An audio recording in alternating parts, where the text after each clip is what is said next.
ભાવનગરમાં કાળઝાળ ગરમી વચ્ચે સ્થાનિકોને પાણી માટે વલખા મારવાનો આવ્યો છે વારો। કાળઝાળ ગરમી વચ્ચે ભાવનગરમાં પાણીની જરૂરિયાતમાં વધારો થતાં લોકોને હાલાકી ભોગવવાનો વારો આવ્યો છે।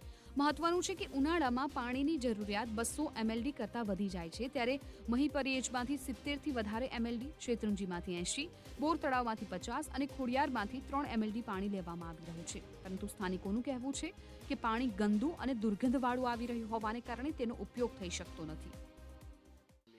પાણી અમારે આવતું જ નથી હાવ, અને આવે તો કાળું આવે, ગટરનું પીવું હોય કેમ ને નવાય કેમ એમાં જેતનબેન અમને ટાંકા મંગાવી દે છે।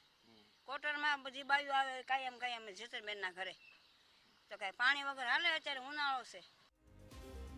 સમગ્ર મામલે વિપક્ષના કોર્પોરેટરનું કહેવું છે કે અધિકારીઓની બેદરકારીને લીધે પાણી વિતરણમાં સમસ્યા સર્જાય છે।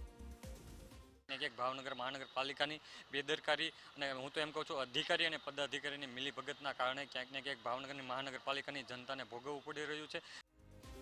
જોકે અધિકારીનું કહેવું છે કે ટૂંક સમયમાં પાણીની સમસ્યાનું નિવારણ લાવવામાં આવશે। હાલ પૂરતા જે કાંઈ જરૂરિયાત છે ત્યાંના નગરસેવક સાથે હું કન્ટિન્યુઅસ છું અને એમને જે જરૂરિયાત છે એ પ્રમાણે ટેન્કરો વધારી દેવામાં આવશે। જે જરૂર પડશે એ અમારા તરફથી બધી સુવિધા એમને ઉપલબ્ધ કરવામાં આવશે।